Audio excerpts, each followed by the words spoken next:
โทปาจิโทบ่แม่นเรื่องง่ายเลี้ยวหัวขัวหัวตายทั้งเลี้ยวหน้าเลี้ยวหลังก่อนสิโทรหา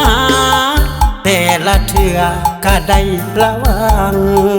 สายตาก็จ้องแนมทางเฝ้าทูเฝ้าวางย่านเมียมาพบตั้งสั่นเส้นคือกับคนเป็นไก่ย้อนว่าหักเจ้าลายสิลมที่ตายน้ำเจ้าบ่คนนอกใจเมียว่ามันเสียก็ยังติดต่อได้ฟังเสียงซ้ำนี้พอวางสายก่อนเนาะยา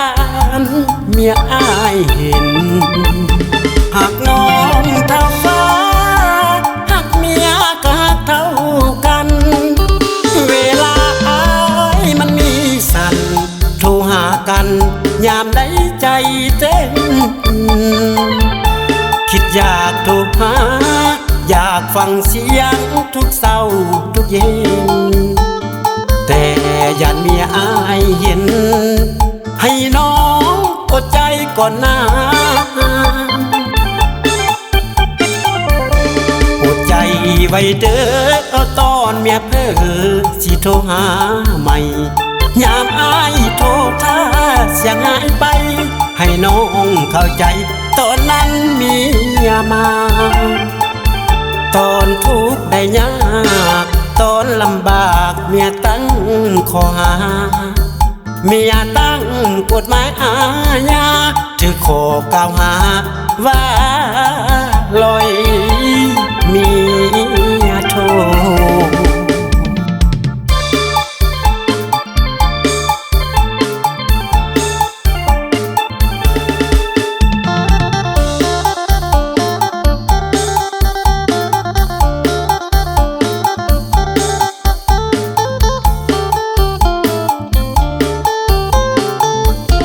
หากน้องเท่าฟ้าหากเมียก็หักเท่ากันเวลาอายมันมีสั่นโทรหากันยามได้ใจเต้นคิดอยากโทรหาอยากฟังเสียงทุกเศร้าทุกเย็นแต่ยันเมียอายเห็นให้น้องอดใจก่อนนะอดใจไว้เด้อตอนเมียเพ้อสิโทรหาใหม่ยามอายโทรถ้าเสียงหายไปให้น้องเข้าใจตอนนั้นเมียมาตอนทุกข์ได้ยากตอนลำบากเมียตั้งขอหาเมียตั้งกฎหมายอาญาถือขอกล่าวหาว่าลอยเมียโท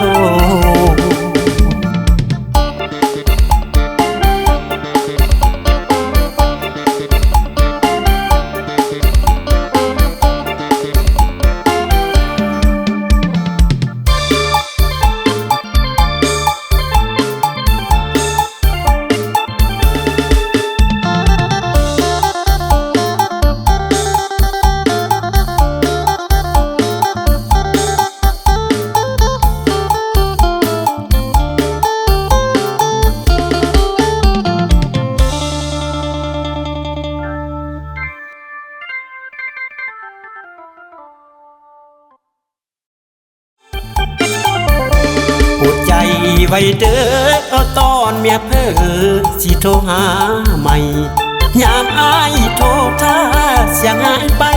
ให้น้องเข้าใจตอนนั้นเมียมาตอนทุกข์ได้ยากตอนลำบากเมียตั้งขอหาเมียตั้งกฎหมายอาญาถือขอกล่าวหาว่าลอย